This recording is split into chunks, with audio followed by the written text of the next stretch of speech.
আপনার হচ্ছে Jahura auto rice মিলের চালে বস্তায় 150 টাকা করে বাড়ছে। আর চিনির দাম একটু কমছে, তেলের দাম বৃদ্ধি হয়েছে, মসুর ডালের দাম বৃদ্ধি হয়েছে। চিকন মসুর ডাল যেটা, ওটা 160 টাকা 65 টাকা করে বিক্রি করতেছি আমরা। সবজি হচ্ছে আমদানির উপর দাম নির্ভর করে। আমদানি যখন বেশি হবে তখন মালের দাম কম হবে, আর আমদানি যখন কম হবে তখন দাম বেশি হবে। তা আল্লাহর রহমতে এখন আমদানি আছে, সবজির দাম একটু কম আছে। যেমন এক সপ্তাহ আগে যে সবজিগুলা 60 টাকা 50 টাকা 70 টাকা ছিল, ওগুলো এখন 30-40 টাকা 50 টাকার মধ্যে আসছে।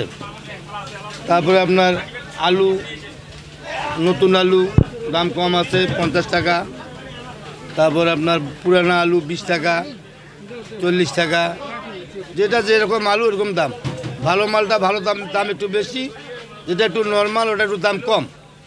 আর আল্লাহর রহমতে সবজির দাম কম আছে, এখন গেল সপ্তাহের চেয়ে 20-30 টাকা করে কম আছে প্রতিটা সবজির মধ্যে। এই ভরা সিজনে বেগুনের দাম এগুলো 40 টাকার বেশি হওয়া উচিত ছিল না, এখন 80 টাকা করে নিতে হচ্ছে।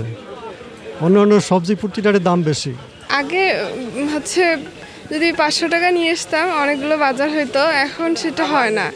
500 টাকা নিয়ে আসলে 2-3 মিনিটের মধ্যে শেষ হয়ে যায়। আর সবজির দাম শীতের শুরুতে একটু বেশি থাকে, মাঝারি সময় এসে একটু হচ্ছে হাতে নাগালে হয়, শেষের দিকে আরও কমে যায়। 650 টাকা 700 টাকা ধারা। এক ধারা পেঁয়াজ যদি 700 টাকা হয়, তাহলে খুচরা বাজারে মানুষ কত কিনবে? 1 কেজি পেঁয়াজ যখন কিনতে আসতেছে ওইখানে দিচ্ছে না। এখন 700 টাকা ধারা বাংলাদেশে পেঁয়াজের যদি দাম হয়, তাহলে এটা মানুষ কীভাবে কিনে খাবে বলেন?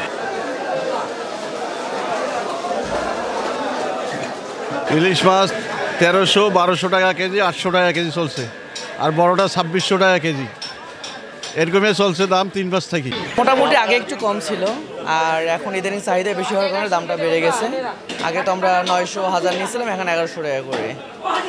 মনে হচ্ছে আগের তুলনায় দামটা বেশি হয়ে গেছে একটু। দেশি মাছ যেটা লোকাল, রুই, কাতল, শোল, তারপরে আপনার ওটা হলো গোসি, শিঙ্গি, দেশি এগুলোর দাম শুক্রবারের দিন 30 থেকে 40 টাকা কেজিতে বেশি থাকে, আর অন্যগুলো স্বাভাবিক আছে।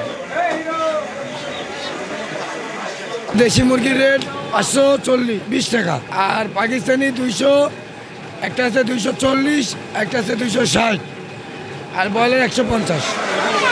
সপ্তাহে বিক্রি করছে ডিমের হালি 36, এ সপ্তাহে 2 টাকা হালিতে বাড়ছে। হালি প্রতি এখন 38 টাকা বিক্রি হচ্ছে, একটু কম ছিল আবার একটু বাড়ছে, আগের তুলনায় একটু চাহিদা বৃদ্ধি পেয়েছে।